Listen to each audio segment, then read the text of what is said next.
Bem-vindo ao curso de revisão para o Enem. Eu sou Marcos Paulo e nesse episódio vamos resolver questões sobre funções e análise gráfica da prova regular aplicada em 2019. Acompanhe comigo. A primeira questão que vamos resolver é: uma empresa presta serviço de abastecimento de água em uma cidade.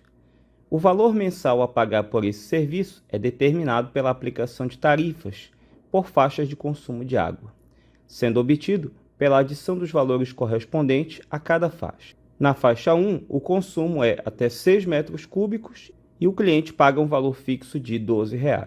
Na faixa 2, o consumo é superior até 6 metros cúbicos e até 10 metros cúbicos com tarifa de R$ 3 por metro cúbico ao que exceder 6 metros cúbicos. Na faixa 3, o consumo deve ser superior a 10 metros cúbicos e paga-se R$ 6 por metro cúbico que exceder 10 metros cúbicos. Sabe-se que nessa cidade o consumo máximo de água por residência é de 15 metros cúbicos a cada mês. O gráfico que melhor descreve o valor P em real a ser pago por mês em função do volume de água consumido em metro cúbico é alternativa A, alternativa B, alternativa C, alternativa D e alternativa E. Para a gente definir a alternativa correta, nós devemos observar que na faixa 1, o valor a ser pago é fixo de R$ 12. Então, de 0 a 6 metros cúbicos, o gráfico dessa função tem que ser uma linha paralela ao eixo das abscissas. Olhando para a alternativa A, aqui as pontilhadas representam 2, 4, 6, 8, 10, 12, 14 e 15 metros cúbicos. Então, de 0 até 6 metros cúbicos, esse intervalo aqui, o gráfico deve ser uma paralela ao eixo das abscissas. E isso acontece aqui na alternativa A. Acontece também na alternativa B, na alternativa C, na alternativa D, mas não acontece na alternativa E, porque de 0 a 6, esta linha não é paralela ao eixo das abscissas. Então, por enquanto, já vamos descartar a alternativa E. Olhando para a faixa 2, o consumo é de R$ 3 por metro cúbico e para a faixa 3, o consumo é de R$ 6 por metro cúbico. Então, quanto mais você consome nessas faixas, mais você paga. Por isso, a partir de 6 metros cúbicos, o gráfico tem que assumir um sentido ascendente. Isso ocorre na alternativa A, que do 6 até o 15 nós temos um sentido ascendente. Observe que de 6 até 10 e de 10 até 15, os sentidos do segmento de reta se alteram, pois nesse intervalo você paga R$ 3 por metro cúbico e aqui você paga R$ 6 por metro cúbico. Como o intervalo de 10 até 15 você paga mais que no intervalo de 6 até 10, essa reta aqui tem que formar um ângulo maior com a horizontal do que esse segmento de reta aqui. Isso não ocorre na alternativa B, pois o sentido dos segmentos de reta de 6 até 10 e de 10 a 15, apesar de serem crescentes, no de 10 até 15, o ângulo com a horizontal é menor do que o ângulo com a horizontal do segmento de 6 até 10. Isso quer dizer que o valor pago de 6 até 10 por metro cúbico é maior que o valor pago de 10 até 15 por metro cúbico, conforme a alternativa B. Por isso, ela está descartada. A alternativa C apresenta um segmento de reta paralelo ao eixo das abscissas no intervalo de 10 até 15. E por isso está descartada, pois nesse intervalo o valor do consumo não é constante.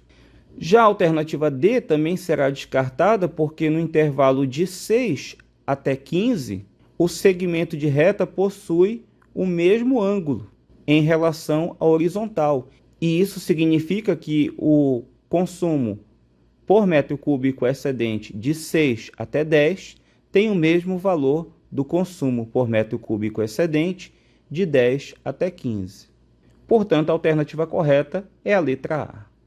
Segunda questão, os exercícios físicos são recomendados para o bom funcionamento do organismo, pois aceleram o metabolismo e, em consequência, elevam o consumo de calorias. No gráfico estão registrados os valores calóricos em quilocalorias gastos em 5 diferentes atividades físicas em função do tempo dedicado às atividades contado em minuto.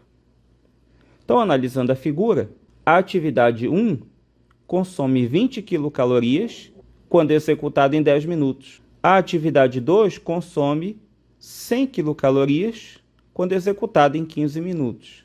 E assim por diante, a atividade 5 consome 80 quilocalorias quando executada em 30 minutos. Nós temos que determinar qual dessas atividades físicas proporciona o maior consumo de quilocalorias por minuto. E para fazer isso, nós temos que tirar a média entre a quantidade de quilocalorias e o tempo de execução de cada atividade.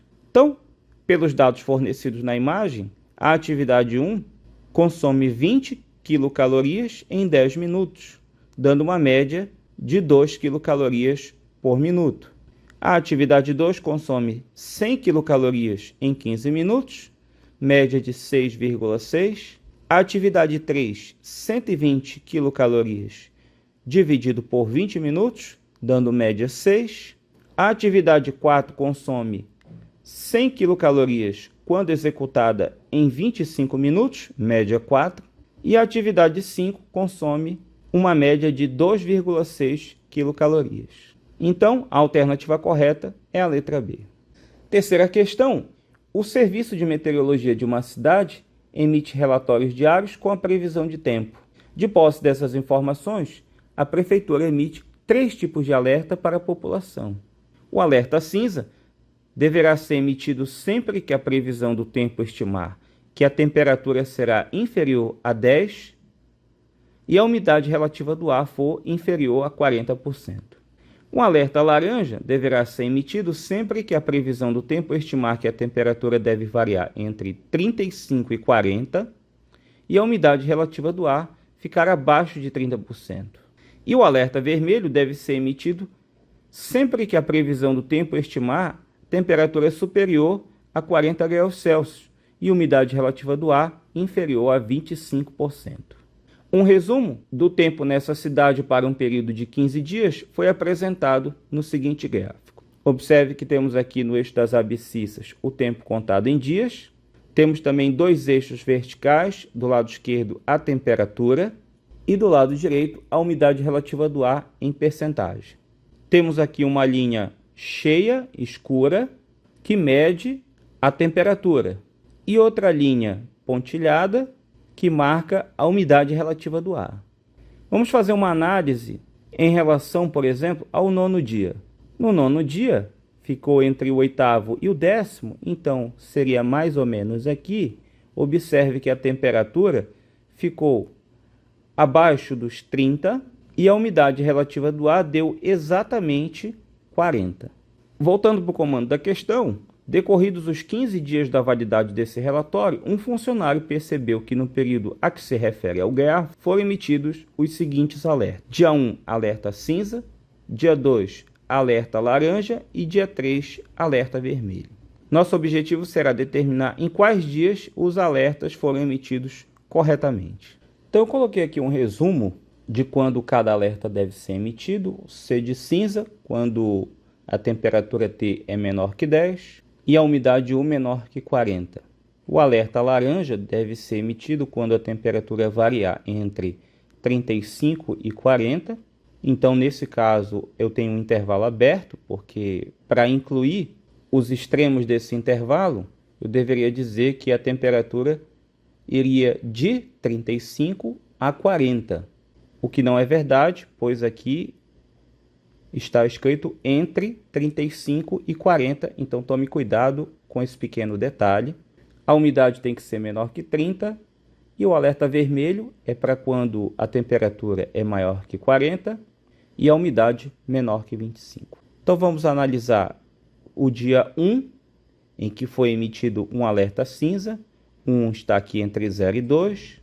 Esse pontinho aqui é da linha cheia, então é da temperatura. A temperatura ficou abaixo de 10.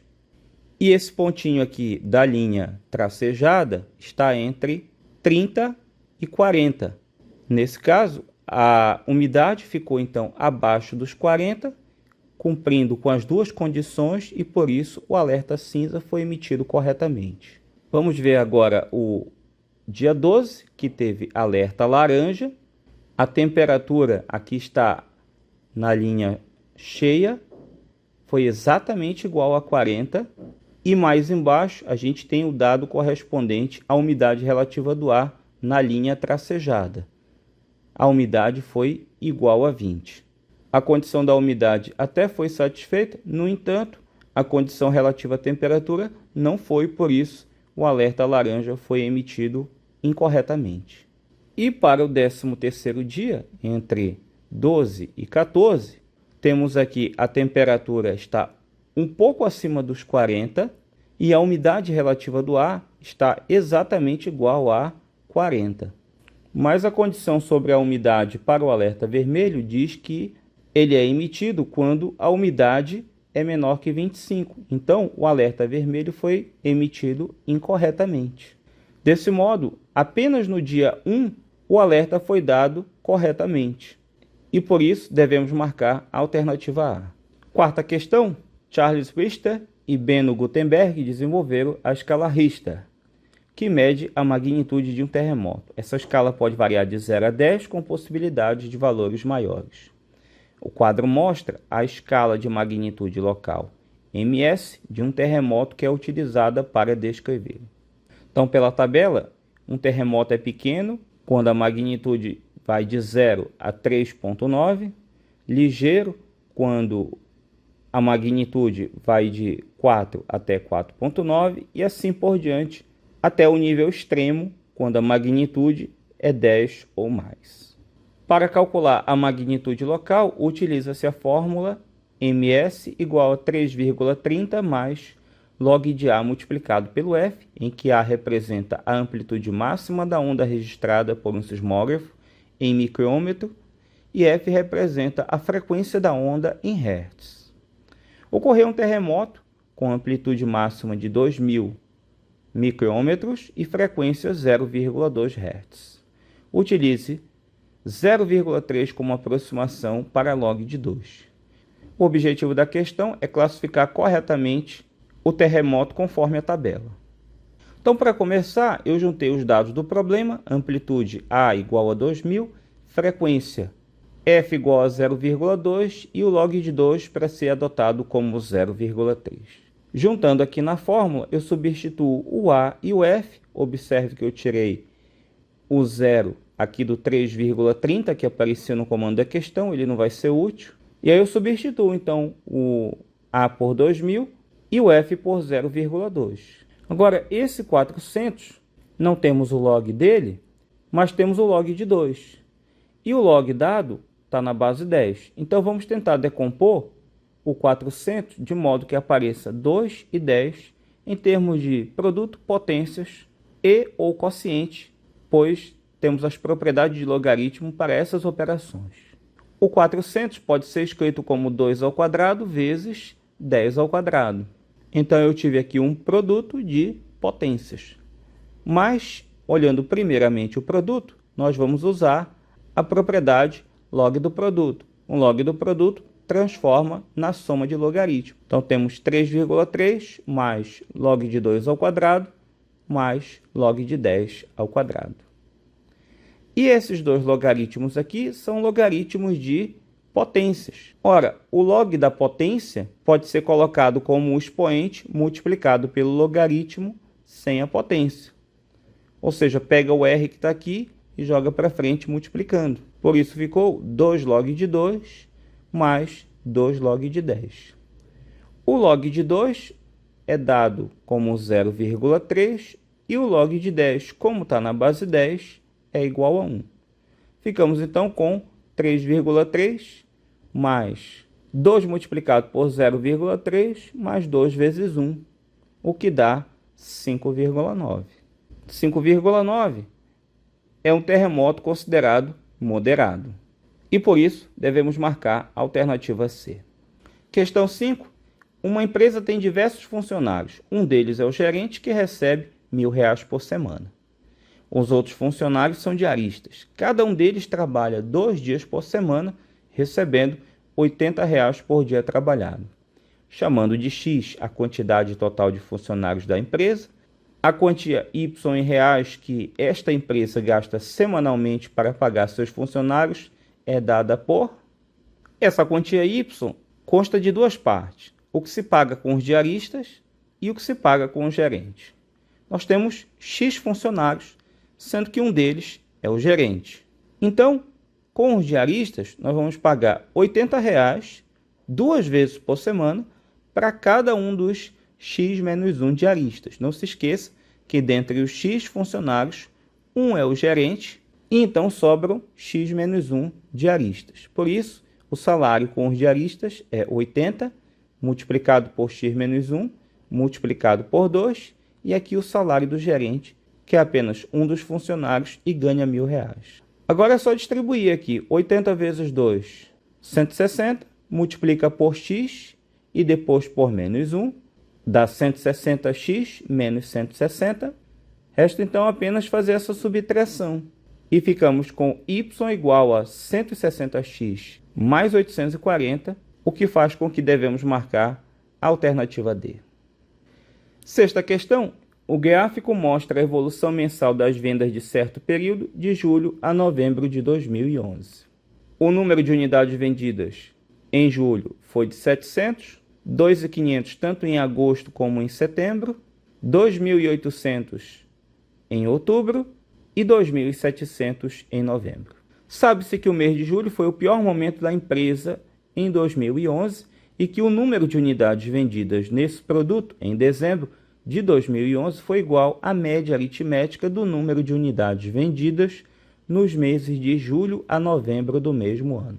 O gerente de vendas disse em uma reunião da diretoria que se essa redução no número de unidades vendidas de novembro para dezembro de 2011 se mantivesse constante nos meses subsequentes, as vendas só voltariam a ficar piores que em julho de 2011, apenas no final de 2012. O diretor financeiro imediatamente rebateu esse argumento, mostrando que, mantida a tendência, isso já aconteceria em janeiro, fevereiro, março, abril ou maio. Foi dito que o número de unidades vendidas em dezembro era a média aritmética de julho até novembro. Então eu juntei aqui os valores de cada um desses 5 meses e dividi por 5. Fiz as contas, deu 2.240. Esse é o número de unidades vendidas em dezembro. De novembro para dezembro, então, a gente subtrai 2.240 de 2.700, o que dá 460 unidades de diferença. Então, se a cada mês, a partir de dezembro, a empresa vender menos 460 unidades, em janeiro ela terá vendido 1.780, para fevereiro eu faço 1.780 menos 460, que dá 1.320, ficam 860 vendidas em março, e perdendo mais 460 vendas, sobram 400 unidades vendidas em abril. Por isso, já chegamos a um número menor que os 700 do mês de julho de 2011, e a alternativa correta é a letra D. Um comerciante que vende pastel, refrigerante em lata e caldo de cana em copos fez um levantamento das vendas realizadas durante a semana. O resultado do levantamento está apresentado no gráfico. Neste gráfico, nós temos vários heptágonos, um dentro do outro. Cada vértice do heptágono corresponde a um dia da semana. E aí nós temos aqui 0. Esse heptágono aqui é do número 2, do 4, do 6, do 8 e do 10. A linha pontilhada mais escura refere-se às vendas de caldo de cana. A linha cheia cinza refere-se às quantidades de refrigerante vendidas, e a linha cheia escura representa a quantidade de pastéis vendidos. Então, por exemplo, no domingo, o comerciante vendeu 10 pastéis, na segunda ele vendeu 2 pastéis, na terça ele vendeu 4 pastéis, na quarta ele vendeu 2 pastéis, Na quinta, ele vendeu 7 pastéis, aqui entre o 6 e o 8. Na sexta, ele vendeu 8 pastéis e no sábado vendeu 10 pastéis. Ele estima que venderá em cada dia da próxima semana uma quantidade de refrigerante em lata igual à soma das quantidades de refrigerante em lata e caldo de cana em copos no respectivo dia da última semana. Quanto aos pastéis, estima vender a cada dia da próxima semana uma quantidade igual à quantidade de refrigerante em lata que prevê vender em tal dia.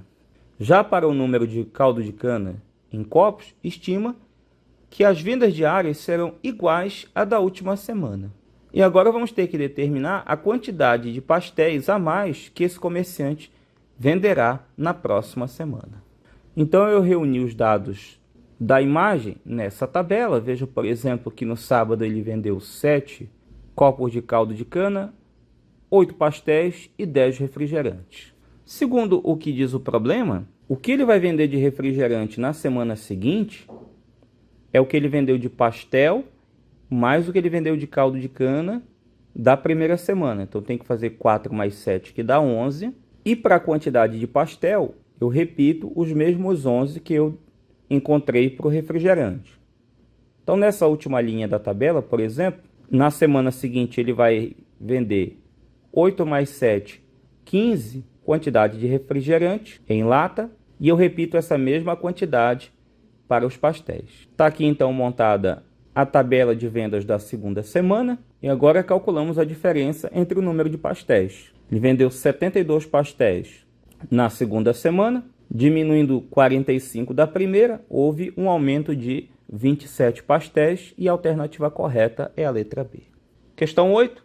Nos 6 cômodos de uma casa, há sensores de presença posicionados de forma que a luz de cada cômodo acende assim que uma pessoa nele adentra e apaga assim que a pessoa se retira desse cômodo.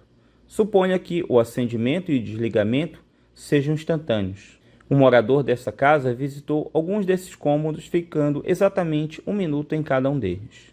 O gráfico descreve o consumo acumulado de energia em watts por minuto em função do tempo T, em minuto, das lâmpadas de LED dessa casa, enquanto a figura apresenta a planta baixa da casa, na qual os cômodos estão numerados de 1 a 6, com as potências das respectivas lâmpadas indicadas.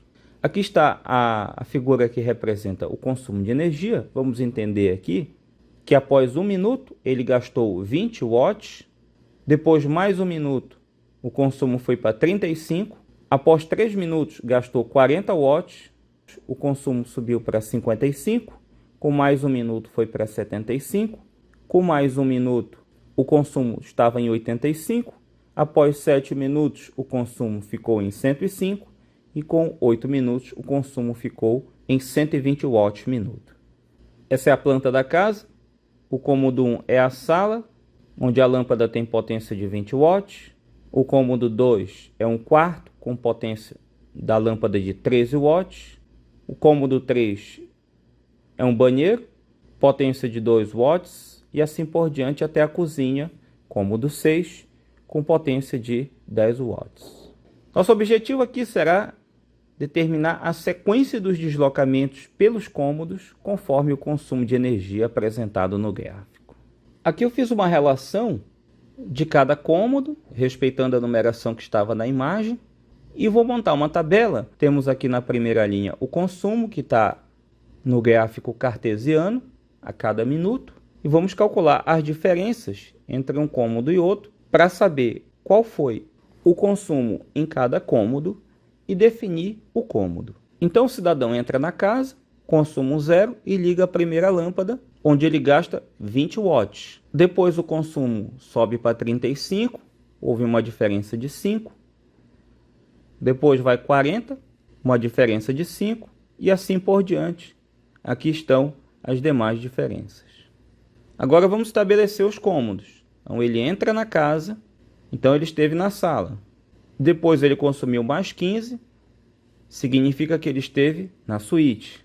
E aí consumiu mais 5, porque ele foi para o banho. Voltou para a suíte, porque consumiu mais 15.